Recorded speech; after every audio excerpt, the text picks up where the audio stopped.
por estar. Bueno, esta es la segunda clase, la continuación de la primera clase de la ley del espejo que estuvimos viendo la otra vez, ¿sí? La quinta esencia de la psicología, según mi opinión.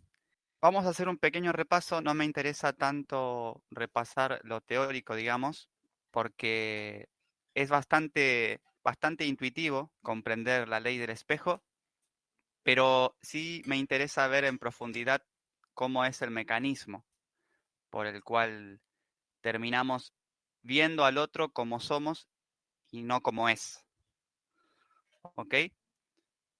La ley del espejo tiene su génesis en lo que Lacan pudo teorizar como el estadio del espejo.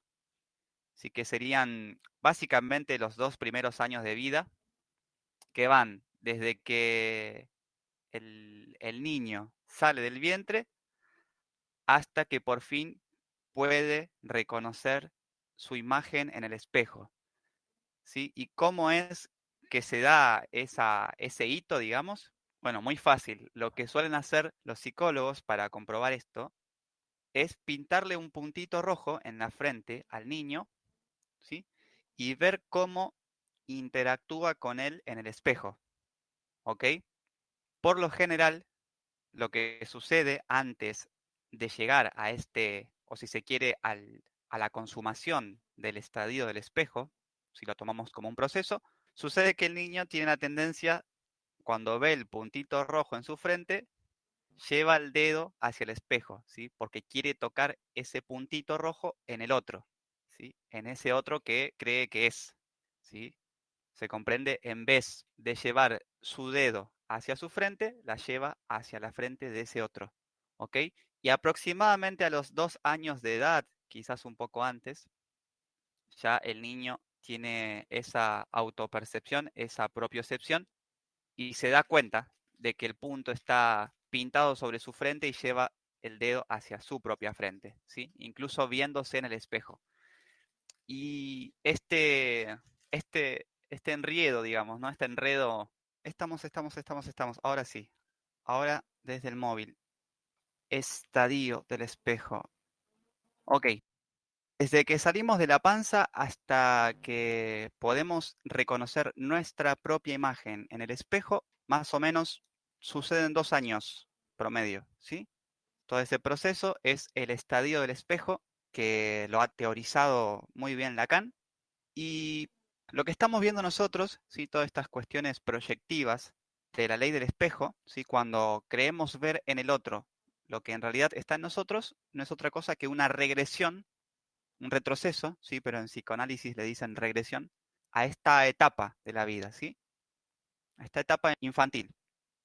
¿Sí? Así como hay regresiones a las etapas de la evolución libidinal, ¿sí? También hay regresiones a esta etapa, a la etapa especular de la vida, ¿sí? A esta etapa del desarrollo perceptual, ¿ok?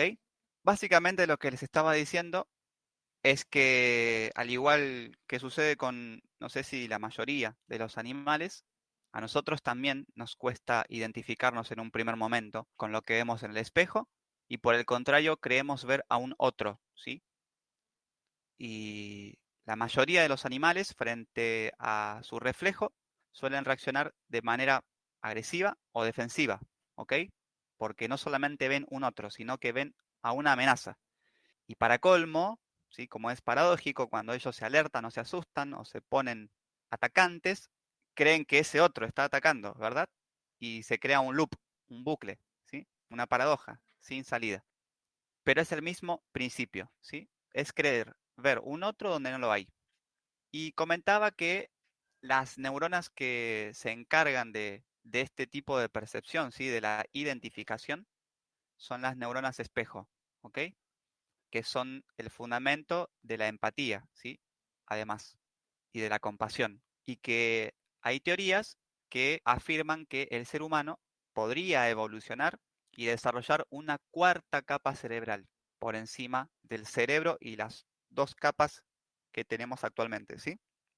Que son el cerebro reptil, que es el más primitivo y el más interno, rodeado de la corteza límbica, ¿sí? Que es el cerebro que compartimos con la mayoría de los mamíferos, Y por encima de la límbica, el neocórtex, ¿sí? O la neocórtex, la corteza cerebral que nos hace humanos, distinguiéndonos del resto de los primates, ¿ok? Y que nos da este presunto raciocinio y la presunta civilización con la que vivimos, ¿no? Podría haber una cuarta capa, esencialmente constituida por neuronas espejo, y podríamos desarrollar un sexto sentido, literalmente, una especie de telepatía, sí, pero sería más bien una teleempatía, ¿sí? O una empatía, propiamente dicha. Y esto no es un mito, ya que cuando tú tienes una experiencia del despertar y la mayoría de las neuronas genéricas se ponen a funcionar como neuronas espejo, tú tienes realmente una percepción con este sexto sentido que estoy mencionando, con la empatía, ¿sí? Que se siente como una complicidad automática, espontánea y una sincronicidad con todo lo que el otro está diciendo o haciendo, ¿sí? Puedes sentir lo que el otro está pensando, ¿sí? Y digo sentir para que se entienda que es una percepción y que no es el producto de un cálculo, ¿sí? De una deducción que uno hace desde su mente. No, uno lo lee, lo ve, ¿sí? Ve junto con los movimientos o las palabras o las expresiones del otro, no solamente ve el movimiento, sino que siente el significado, el sentido de lo que está diciendo con cada uno de sus movimientos y con cada una de sus palabras. Es algo maravilloso, ¿sí? Lo que estoy tratando de describir es una empatía, una complicidad gozosa, dichosa, ¿sí? Tú miras al otro y es inevitable sonreírte con él mutuamente, porque entiendes que además el otro entiende, que ambos entienden qué es lo que está pasando, ¿sí? ¿Y qué es lo que está pasando? La vida, ¿sí? El juego de la vida y para qué lo estamos jugando realmente, ¿ok? Por supuesto, es muy divertido, pero más que divertido, es dichoso porque es grato, ¿sí? Es algo mucho más hermoso que lo que podemos imaginar, el hecho de por qué estamos vivos y para qué estamos vivos, ¿ok? Pero bueno, más allá de esta teoría, ¿no? De la corteza empática, le llamaría yo, así como está la límbica, esta podría ser la corteza empática, ¿sí? Más allá de esa teoría, tenemos que comprender que la ley del espejo, ¿sí? Y todas estas proyecciones que estuvimos viendo tienen su raíz en esto, ¿sí? En el estadio del espejo y en las neuronas espejo, ¿sí? Y que lo que hacemos es retroceder o regresar a este estadio, ¿sí? Cuando proyectamos al otro lo que en realidad está en nosotros, ¿ok? Y hay que cambiar esto, ¿sí? Esta actitud acusativa, digamos, ¿no? Por una actitud de asunción, se diría, ¿no? De asumir, de hacernos cargo que todo lo que vemos y sentimos es nuestro, ¿ok? El otro en todo caso lo puede catalizar, lo puede estimular, pero está en nosotros, ¿ok? Está en nosotros. Vamos a hablar un poco, así lo hacemos breve y conversamos un rato entre nosotros, sobre ciertos tipos de antídotos, digamos, que hay contra ciertas emociones, principalmente contra ciertas proyecciones que cometemos, ¿no? Con esto de la ley del espejo. Vamos a hablar del antídoto contra la envidia, ¿no? Y más de uno quizás piense, ay, qué bueno, ¿no? La cintita roja, no me van a envidiar, no me va a llegar la mala vibra, ¿no? No, en realidad es un antídoto para cuidarte a ti de lo mal que te hace a ti tu envidia, ¿ok? Porque ya lo sabemos, porque esto es de bolsillo, ¿no? Como digo siempre, aunque estas frases originalmente fueron extraídas de un sutra de Buda, que la ira es como querer tirarle brasas ardiendo para quemar al otro, y es tan estúpido como eso, ¿no? Y lo mismo que dicen que odiar es como tomar veneno queriendo que el otro muera envenenado, ¿no? Y eso es la proyección que hacemos en la envidia, ¿sí? Es como que queremos dedicarle una bola de mierda al otro, ¿no? Como diciendo, sí, ahora te vas a comer esto, y te lo estás diciendo frente al espejo, ¿no? Y segundos después estás diciendo, sí, y mira cómo me lo como para que tú te mueras y para que sientas. No, ¿ok? Es tan absurdo como eso. Y ya lo sabemos, ¿no? Porque esto sí lo sabemos. Ya sabemos que detrás de la envidia hay admiración y viceversa. Se ve que estamos bastante experimentados en el campo, ¿no? O que es una emoción muy humana. porque escuchamos esto y decimos, ah, ya sabía, y claro que lo sabemos, ¿sí? Pero lo seguimos haciendo de todas formas. Y también, por supuesto, tiene que haber un antídoto contra la admiración, ¿sí? Contra la propia admiración, ¿sí? Porque si bien es un sentimiento noble, si se quiere, encubre toda esta cuestión de la envidia y la carencia, ¿sí? Y hay un experimento hermoso que hacen con cuencos tibetanos y que ponen dos cuencos tibetanos idénticos. Idénticos significa que son idénticos en tamaño y en la proporción matemática que le dio ese tamaño, y por ende están afinados en la misma nota, ¿sí? Cuando tú los haces sonar, porque son campanas, suenan en la misma nota, en la misma frecuencia, si tienen el mismo tamaño y si están hechos con la misma forma, ¿ok? Se ponen dos cuencos tibetanos idénticos, separados a una distancia X de metros, y se los llena con agua, ¿sí? Y solamente se golpea uno de ellos, ¿sí? Y lo que sucede es que por afinidad de forma, es decir, por estar el otro afinado en la misma nota, el otro que está separado también suena sin ser tocado, y el agua de adentro también empieza a vibrar, como está vibrando el agua del que fue golpeado, ¿ok? Y esto es lo que sucede en la admiración, ¿sí? Lo que admiramos en el otro está en uno, no solamente porque el otro probablemente esté afinado en la misma frecuencia que uno, ¿sí? Tenga los mismos juicios de valor, valores similares y demás, sino que internamente también hay el mismo agua, el mismo contenido, la misma emoción, ¿ok? Eso es lo que hay que comprender, ¿sí? Por eso en la playlist del despertar y cuando hablábamos de los maestros, siempre replegamos el foco a la propia maestría, ¿ok? Porque lo que tú ves de valioso en otra persona, en realidad está en ti. Y lo que estás sintiendo a través de esa admiración es la resonancia, ¿ok? Estás sintiendo que como tú traes lo mismo internamente que esa persona, o algo muy similar, estás sintiendo resonancia, empatía, ¿ok? Y es bueno que lo reconozcas, no para que luego, por el contrario, salgas a alardear de que traes la sabiduría o que eres un maestro, sino para que aprendas que esto también es proyección y esto también es no hacerse cargo, ¿sí? Y en la admiración hay mucho infantilismo, ¿sí? Sucede algo que sucede mucho en el eje Cáncer-Capricornio, ¿sí? Todo admirador es un niño Cáncer que admira al opuesto, Capricornio, a un adulto, ¿ok? A alguien que puede más que uno, que está más arriba que uno, que está más alto que uno, que es más maduro que uno, que es más exitoso que uno. Todos esos atributos que acabo de nombrar son de Capricornio, del adulto del zodíaco, de nuestro adulto interno, ¿ok? Y en la admiración hay un sesgo de confirmación y hay un sesgo de autoridad, ¿sí? Es decir, que lo admiramos a quien fuera desde un niño interno que no está viendo que él también es capaz de eso y que seguramente que él ya es capaz de eso, ¿sí? Pero como es mejor que la responsabilidad la tenga siempre alguien más, ¿sí? Porque tener responsabilidad implica mucho trabajo y mucho esfuerzo e implica tener que estar haciendo algo por los demás y a lo mejor estamos un poco vagos de hacer algo por los demás constantemente. Hacemos eso, ¿sí? Admiramos a otro, que es lo mismo a criticarlo, porque lo único que pretendemos es trasladar la responsabilidad, ¿ok? Y por supuesto, también nos gusta esto de ser groupie o ser fan de alguien más, ¿ok? Porque queremos vivir una especie de romanticismo, ¿sí?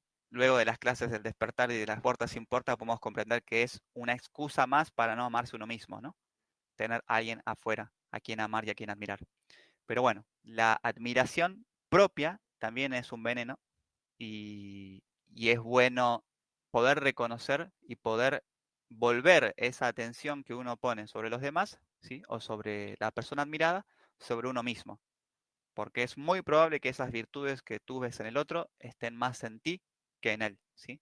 Y es probable que estén en ti, ¿sí? Y es probable que quizás no todas estén en él, ¿ok? Por eso es un antídoto esto contra la admiración. Antídoto contra el bullying, ¿sí? Ya que hablamos del bullying, podríamos poner un pequeño ejemplo o aclarar unas cositas al respecto. Creo que vamos bien, ¿no? Porque no veo ningún mensaje. ¿Vamos bien, chicos? El buller, ¿sí? Le puse buller, no sé si se dice así, pero la persona que ejerce bullying, genial, Ángela. La persona que ejerce bullying sobre otro, si lo que el buller no tolera es la indefensión de la víctima, ¿sí? Y es distinto a lo que intentaron retratar los guionistas de los Simpsons, ¿sí? Cuando Lisa se topaba con una buller, ¿sí? Con una chica demasiado violenta y probablemente demasiado sensible como Lisa, y ahí está la cuestión, ¿sí? Y que terminaron resolviéndolo de una manera muy torpe. Como que, bueno, lo que pasa es que cuando Lisa o cuando alguien se asusta, libera unas feromonas y esta chica era adicta inconscientemente a ese aroma, a las feromonas del indefenso y entonces se ponía agresivo. Por eso, ¿no? Lo resolvieron de una manera así, biologicista y torpe porque ni siquiera es así a nivel biológico. Lo que sucede en realidad es que el que hace bullying se indigna, se siente indignado de que el otro vulnerable, ¿sí? El objeto del bullying, el buleado, no haga nada para defenderse. Le da bronca porque en realidad es él, ¿sí? Y a propósito de bullying, como diciéndole, defendete, dale, hacé bullying, haceme bullying, ¿se entiende? Entrando en un loop, por supuesto, ¿no? El buller quiere ser buleado inconscientemente, ¿ok? Porque es una forma de intentar salir de esta encrucijada, ¿ok? Y ya hemos visto que en realidad bulea para desviar el foco de la atención, ¿sí? Porque en realidad la acusación, ¿sí? Es la forma más astuta de desviar el foco de la atención, ¿sí? Y la persona que hace bullying lo que hace es desviar la atención de sí para no ser el buleado, ¿ok? Sobre otro igual de vulnerable, igual de indefenso, ¿ok?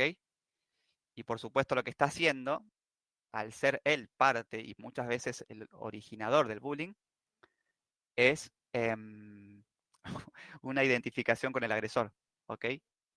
Repito sobre el cuerpo del otro lo que hicieron sobre mi cuerpo. Está claro, ¿no? Lo que hay en el bullying es una identificación, ¿sí? ¿Ok? En realidad me da bronca, me da ira, me indigna que el otro sea tan vulnerable como yo y quiero demostrar que es indefenso y que es tan idiota que no se puede defender, ¿sí? ¿Cómo lo confirma? ¿Cómo lo afirma? Haciéndole bullying, diciéndole, ¿ves? ¿Ves que sos indefenso? ¿Ves que sos vulnerable?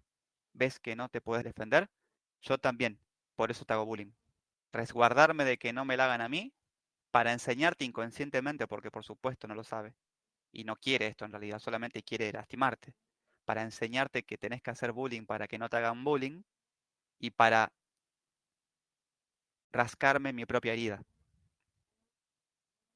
Para recordarme a mí mismo a través de ti lo que me han hecho o lo que tengo miedo que me hagan. ¿Ok? Así que en el bullying, por supuesto, hay proyección, ¿sí? Porque hay identificación. El antídoto contra la crítica. Hay una parábola que enseñan creo que son los rabinos judíos, que está muy buena, que retrata muy bien esto, ¿sí? De la misma forma en que lo retrata esto de peinar al despeinado, ¿no? ¿Quién es el despeinado? ¿El del espejo o el que está frente al espejo? Dice que van dos gemelos, dos hermanos gemelos que son sordomudos. Y hay que agregar un detalle porque si no, no tiene gracia esta parábola. Tampoco saben lenguaje de señas. Van cruzando la calle, pasa un automóvil por al lado de ellos, doblando la esquina, tirando mucho humo, mucho hollín por el caño de escape, ¿sí? Y el hollín solamente ensucia la cara de uno solo de ellos, ¿sí? Y la pregunta que hacen los rabinos, los sabios, es, adivina cuál de los dos se limpia la cara, ¿sí? El que se la limpia es el que no la tiene sucia.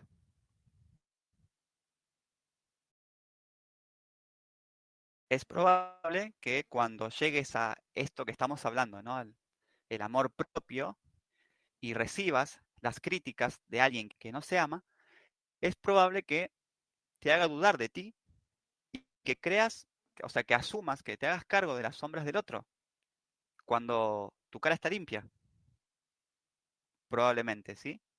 Estás cayendo en esta jugada que hace el otro, muchas veces, en esta artimaña de darte vuelta al tablero en un descuido, en una distracción, cuando la partida de ajedrez la estabas ganando tú, por así decirlo, ¿sí? No, tú no estás compitiendo con nadie, porque el que se ama a sí mismo no compite con nadie. ¿sí? Ni siquiera consigo mismo, porque el amor a uno mismo no es autoexigencia, es una aceptación total, ¿ok? Pero hay que tener cuidado cuando la crítica proviene de un otro, de no estar limpiándose la cara cuando a lo mejor el embarrado es el otro, ¿ok? Estas son tonterías que ya sabemos, pero está muy bueno recordarlas así, ¿sí? Y aparte es algo tan tan sutil y casi ingrávido, ¿sí? Tan difícil de pesquisar, de asir, que se nos escapa, ¿sí? Y opera constantemente, ¿sí? Y genera no solamente juicio de valor, genera sentimientos, genera estima, ¿ok? La autoestima, como somos seres humanos, depende en gran medida de lo que los otros ven, sienten o piensan de nosotros, y está bueno saber equilibrar el peso que tiene en nuestra vida, ¿ok? Teniendo en cuenta todas estas claves, vamos a decir. El antídoto contra el engaño. Ah, ok. No estamos hablando de evitar que otra persona te engañe, ¿sí? Estamos hablando de esos casos en que las personas tienen miedo de que los engañen. Por ejemplo, en pareja, por supuesto. Se da bastante en la celopatía, ¿no? Pero se puede dar fuera de la celopatía también. Y es obvio, ¿no? El temor obsesivo a ser engañado encubre el deseo de engañar, ¿sí? El propio deseo de engañar, por un lado. Veremos que hay otra vertiente también, pero fundamentalmente es esto, ¿no? Y por otro lado, que es un poco más tragicómico, el temor a ser engañado implica el deseo de ser engañado, ¿sí? Cuando estamos tan insistentes en algo, ya sea un deseo o un temor, lo único que estamos haciendo es afirmar que queremos que suceda eso, ¿sí? Ya sea para tener razón o para tener un motivo para estar mal, porque hay gente que a lo mejor una personalidad un poco melancólica, ¿sí? Y disfruta inconscientemente de estar mal, ¿sí? De estar constantemente haciendo catarsis, llorando y victimizándose, ¿sí? Y hay gente que busca, inconscientemente por supuesto, ¿no? Cierto tipo de rechazo, de experiencia o de frustración para poder luego, como es que se dice, autocompadecerse o también granjearse del compadecimiento de los demás, de la compasión de los demás, ¿ok? Por supuesto, esto no es universal, hay pocas personas que tienen este tipo de carácter. Hay un libro de un psicoanalista que se llama Otto Fenichel, que es de la escuela de Freud, que hace toda una tipología de los distintos tipos de personalidades que hay, maravilloso, se los recomiendo, y habla del perfil melancólico, ¿ok? Y de otros perfiles también. Pero bueno, por un lado, la persona que tiene un obsesivo miedo a que lo engañen, en realidad tiene el deseo de engañar, muy probablemente, y o tiene el deseo de ser engañado, ¿sí? Para cumplir ciertas profecías inconscientes, ciertos mandatos, ¿sí? Es triste, pero a veces queremos repetir la historia de nuestros padres, ¿sí? Porque hay una especie de pacto tribal inconsciente, ¿sí?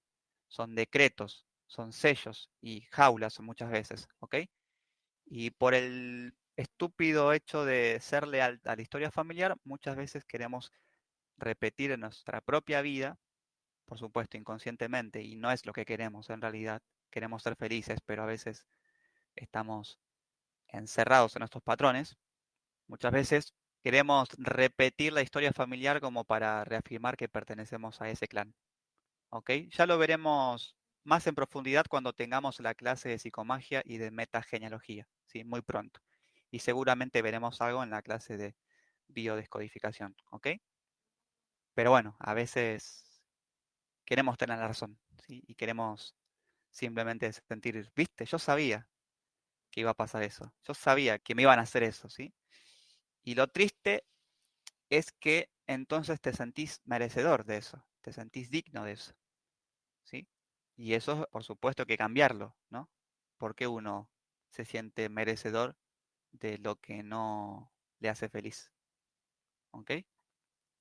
O también puede darse algo que se da mucho en la criminología, que es que a veces podemos desear inconscientemente, y con desear inconscientemente me refiero a que terminamos haciendo todo lo posible como para que eso suceda, ¿sí? A pesar de que conscientemente decimos y creemos no quererlo, pero terminamos boicoteándonos y dando lugar a que suceda.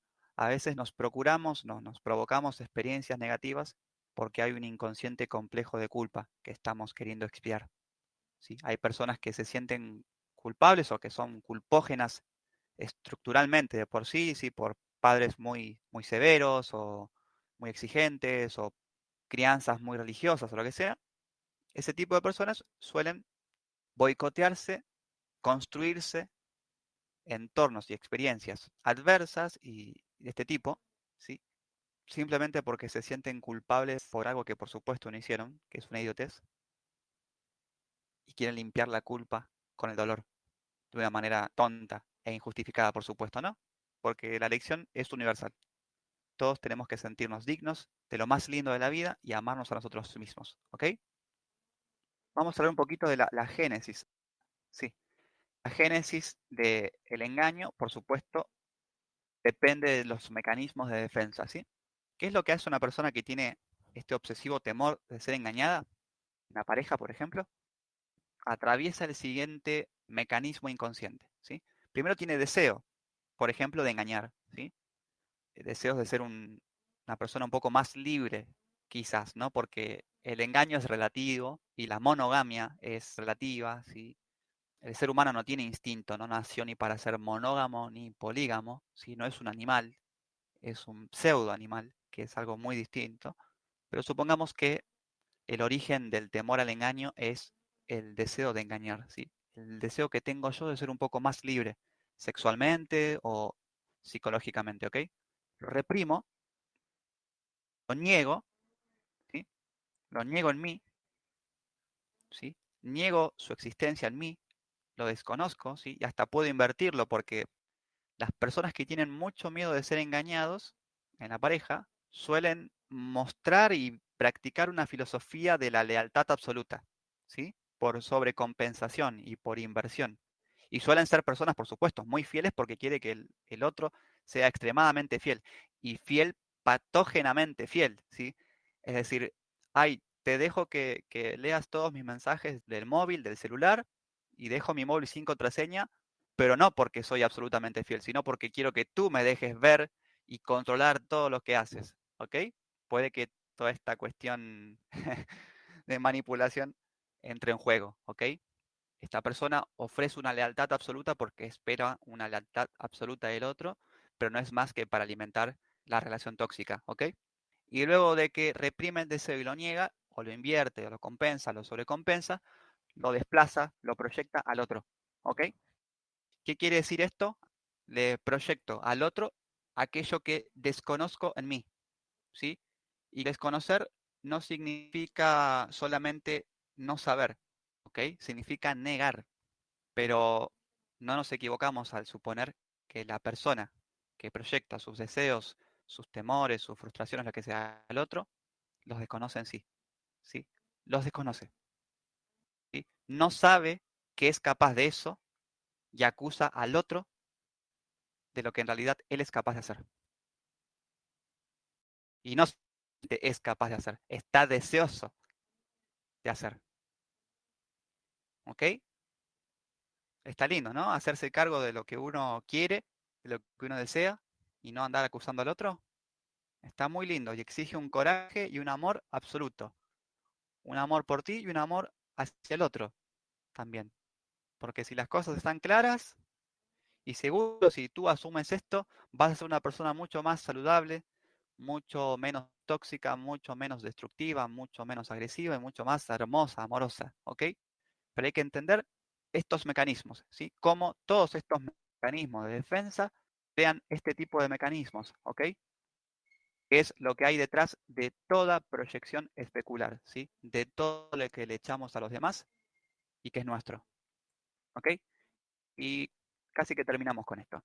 Antídoto contra el desamor, que también lo sabemos, ¿no? Porque hay mucha literatura psicológica y literaria de esto, ¿no?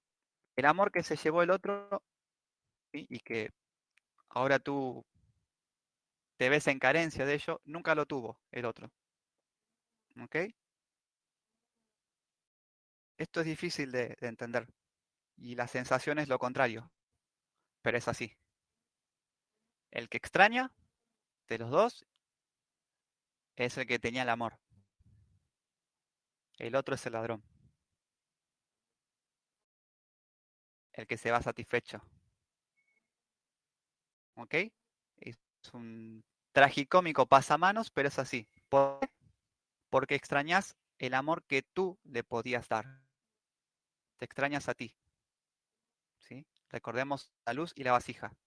¿Sí? La persona dadora puede volverse adicta y dependiente del amor que ella misma da y necesita de un otro a quien darle. ¿Sí? Y cuando el otro se va, se siente. Pero esa conexión, esa satisfacción, la vas a sentir prácticamente con cualquier persona que te relaciones, porque lo traes vos. ¿Ok? Y esta es una pavada y es harto sabido, pero esto te va a hacer de bálsamo. ¿Sí? Esto te va a curar del desamor. ¿Ok?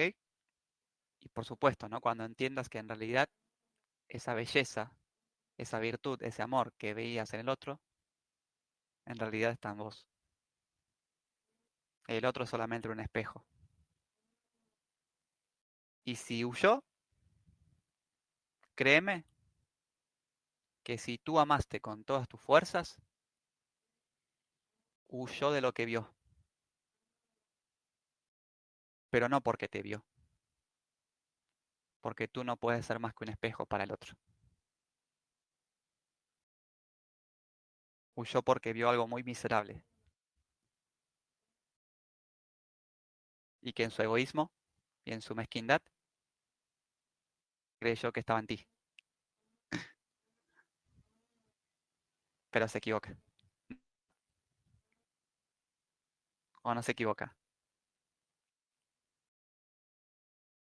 ¿Se equivoca o no? ¿Ok? En cambio, tú no puedes hacer que el otro se ame a sí mismo. El otro no te odia a ti, se odia a sí mismo. ¿Ok? Y no puedes hacer nada para que el otro se ame, porque si el otro se amara, te amaría. Y esto aplica a todo, no solamente a las relaciones de pareja. ¿Ok? Pero no puedes hacer nada porque el otro se dé cuenta de que se lastima, se lastimó y se va a lastimar a sí mismo haciendo perpetuamente lo que te hizo a ti. ¿Ok? ¿Sí? No puedes hacer nada porque se ame. Y si te lastimó, es porque se lastima, porque no se ama. Cuando una persona se ama y tiene verdadero amor, es inofensiva, es creativa, siempre suma, nunca resta. ¿Ok? Es inofensiva. ¿Cómo vamos, niños? ¿Bien? ¿Alguien tiene abierto el micrófono? Ángela, ¿se lo puede cerrar por las dudas? Seguimos, chicos. ¿Cómo va? Genial. ¿Cuánto tiempo vamos, Ángela? Así no me quiero pasar. El antídoto para todo, ¿sí? Y aunque suene exagerado. Palabras de Buda. El origen del sufrimiento es el deseo. Gracias, Ángela. Gracias, Jimu. Y lamentablemente nos han mal traducido toda la vida y cuando uno se encuentra con las enseñanzas de Buda piensa que no tiene que desear nada. ¿Ok? Principalmente nada que se pueda adquirir, ¿no? Y en realidad cuando Buda dice el origen del sufrimiento es el deseo, por deseo se refiere a la ansiedad, insatisfacción. ¿Ok? Por eso cuando tú te pones a hacer yoga y solamente te dedicas y no te dedicas a otra cosa más que a respirar bien, de pronto todos los problemas del universo se van disolviendo.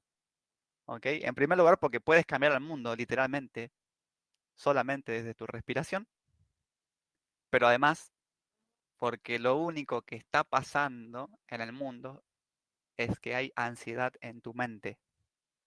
Hay una guerra en tu mente, no en Rusia. ¿Ok? Todos los males de tu mundo, del mundo y de tu mundo, no dije mal, están en tu mente. Y por supuesto que algo hay que hacer de todas formas en el mundo, ¿no?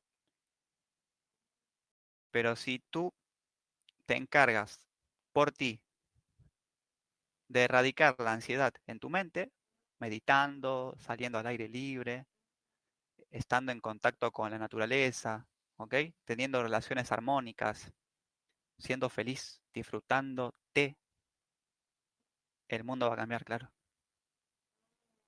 a través de tu percepción de él. Y no es un consuelo de tonto, ¿ok? Hay que verlo para entenderlo. La perfección de todas las cosas es proporcional a la satisfacción que puedas sentir, ¿ok? Cuanto más satisfecho estés, y esa satisfacción llega en la medida en que te ames a ti mismo, más vas a percibir la perfección de todo lo que existe y de todos y cada uno de los sucesos de tu vida y de la de todos. ¿Ok? Lo que pasa es que nuestra capacidad de sentir satisfacción es limitada, supuestamente, ¿no?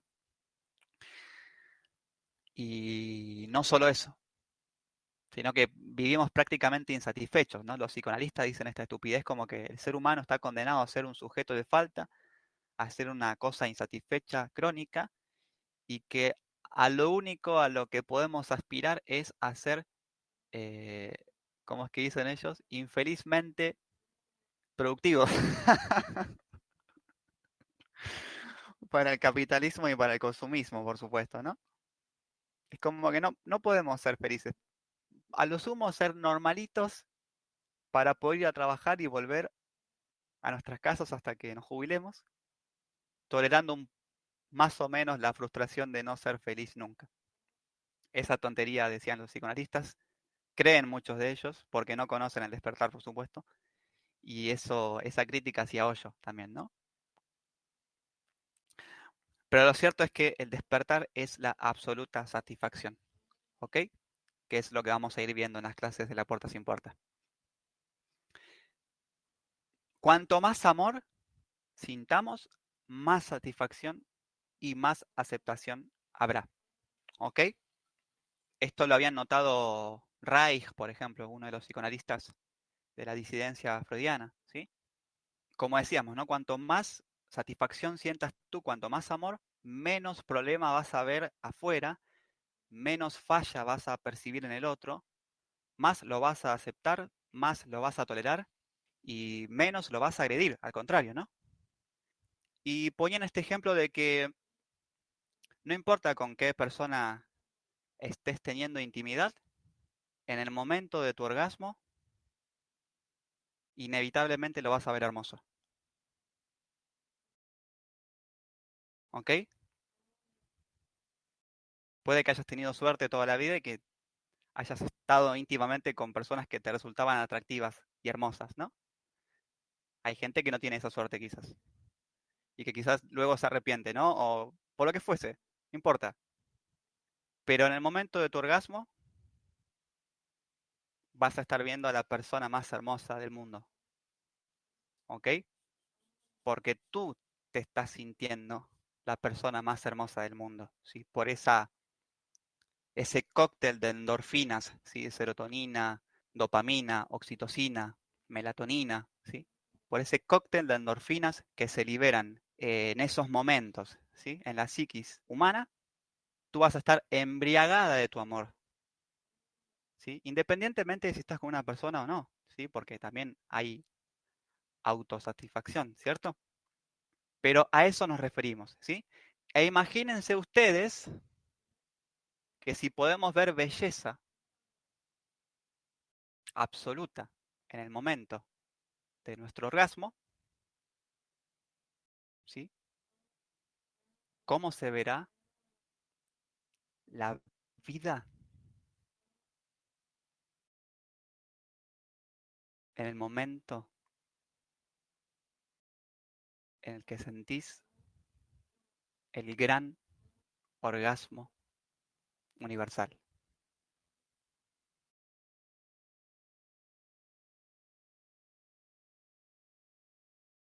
¿Ok? Cuando el amor, con todas mayúsculas, invade todo nuestro ser, todo nuestro cuerpo y todo nuestro corazón. ¿Ok? Eso que las religiones judeocristianas llaman el Espíritu Santo, bueno, eso es amor. Amor, no es ninguna paloma, no, desciende, parece que desciende, ¿sí? Porque no lo tenías y en un momento empieza a bajarte, ¿sí? Empieza a sentirse ese calor. Y bueno, nada, cuando sos absoluto amor, te das cuenta de que todo está bien, de que todo es perfecto, ¿sí? Y por supuesto, te das cuenta porque también tenés la sabiduría adecuada en ese momento para ver que no es una pinche alucinación, ¿sí? Y que no ves nada distinto de lo que ves ahora. El distinto eres tú, ¿ok? Y eso es un poco lo que quiero estimular en ustedes, al menos no la intriga, ¿sí? Pero ustedes tienen que saber que, como dice Antoine de Saint-Exupéry, lo hermoso del desierto, lo hermoso de la vida, es que por algún lado esconde un aljibe, ¿ok? La vida tiene sentido, no porque el sentido de la vida sea morir, como creen los existencialistas, ni tampoco porque el sentido de la vida sea disfrutarla, que por supuesto que sí, es disfrutarla. Y otra cosa mejor no podemos hacer, ¿ok? El sentido de la vida, tiene sentido porque viene con sorpresa. Tiene un regalo escondido por algún lado para ti, ¿ok? Y me encantaría que puedas ver por vos mismo, por vos misma, lo hermoso que se ve todo, toda la vida en su amplitud y lo hermoso que te vas a sentir el día que tengas el verdadero orgasmo de hacerte el amor a vos mismo, desde el todo. ¿Ok, hermosos? Termino con esto, pero es para otra clase, ¿ok? Los psicoanalistas dicen, y Parise, por ejemplo, repite esto de los psicoanalistas, el yo es un otro, ¿sí? Y un poco tiene que ver con todo lo que estuvimos hablando, ¿sí? Pero lo dicen en forma de denuncia, en el sentido de, ten cuidado porque en realidad tú no eres libre, tú eres lo que hicieron contigo y estás repitiendo lo que viste, ¿sí? No eres libre, sino que eres lo que el otro te dijo que eres. Estás copiando a tus padres, ¿sí? Estás repitiendo lo que viste en el espejo, ¿sí? Por eso luego de estas frases París se dice cosas como el yo es un otro y lo tienes que poner a hacer trabajar como un esclavo para ti.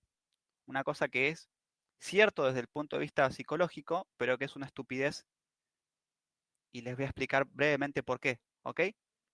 Es cierto que estamos hechos de lo que hemos visto y de lo que han inscrito, dicen los psicoanalistas, lo que escribieron sobre nosotros, es decir, lo que nos dijeron que somos y lo que nos hicieron sentir que somos, ¿sí? Y estamos un poco enjaulados en esas palabras y en esas definiciones que nuestros padres y que nuestro entorno primario hizo sobre nosotros mismos. Y es cierto que somos más un otro, ¿sí? Somos más un producto de la cultura, un sujeto, que un ser libre. Nosotros en el despertar decimos lo contrario. Lo mismo, pero que significa lo contrario. El yo es el otro, porque en realidad es hermoso ser el otro. Y cuando los psicoanalistas dicen eso, no tienen ni idea de lo que están diciendo. ¿Ok? Esto es una unidad absolutamente distinta, ¿sí? La del yo y el tú, la de la simultaneidad, la de la no dualidad, ¿ok? Y no tiene nada que ver con estar guerreando, ¿sí? Batallando con un enemigo imaginario que no existe. Allá afuera no hay nadie, ¿sí? Y lo único que puedes hacer diciendo eso es generar un conflicto, una guerra, una división, una escisión interna, ¿sí? Y no hay ningún problema. El ego no es ningún problema. No hace falta que los vuelvas un servidor, un esclavo tuyo, ¿sí? Porque el despertar es la liberación del amo y del esclavo, porque el amo también es un esclavo, ¿ok? Y vamos a entender en las clases de la puerta sin puerta realmente qué significa ser el otro, ¿ok? Y lo hermoso y lo tremendo que se siente ser el otro. Gracias, hermosos, por estar.